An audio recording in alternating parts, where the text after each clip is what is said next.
ഇംഗ്ലണ്ടും പാകിസ്ഥാനും തമ്മിലുള്ള 2020 സീരീസിലെ ആദ്യ മത്സരം ഇന്നലെ മഴ കാരണം ഉപേക്ഷിച്ചിരിക്കുകയാണ്. ടോസ് പോലും ഇടാൻ പറ്റിയില്ല. ഇംഗ്ലണ്ടിൽ ലീഡ്സ് വെച്ചായിരുന്നു മത്സരം.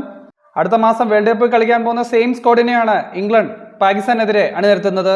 ഈ ഒരു സീരീസിൽ ഇംഗ്ലണ്ട് സ്ക്വാഡിൽ ജോഫ്ര ആർച്ചറിന്റെ തിരിച്ചുവരവാണ് എല്ലാവരും ഉറ്റുനോക്കുന്നത്.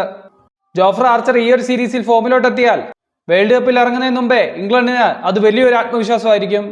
മറിച്ച് പാകിസ്ഥാനിലോട്ട് വരുവാണെങ്കിൽ അയർലൻഡുമായിട്ടുള്ള സീരീസിൽ ഒരു കളി അവർ തോൽക്കുകയുണ്ടായി. 2 കളി ജയിച്ച് ആ സീരീസ് നേടിയെങ്കിലും ആദ്യത്തെ കളിയിലെ തോൽവി അവരെ വല്ലാതെ അലട്ടുന്നുണ്ട്.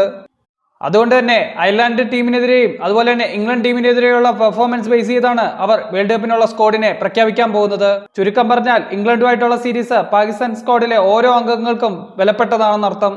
ഇംഗ്ലണ്ട് ടീമിനെ ജോസ് ബട്ട്ലർ നയിക്കുമ്പോൾ പാകിസ്ഥാൻ ടീമിനെ ബാബർ അസം തന്നെയാണ് നയിക്കുന്നത്.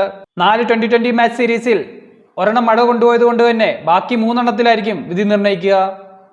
ഈ ശനിയാഴ്ച നടക്കാൻ പോകുന്ന രണ്ടാം 2020യിൽ ആരായിരിക്കും ജയിക്കുക? കമന്റ് ബോക്സിൽ മെൻഷൻ ചെയ്യാൻ മറക്കണ്ട.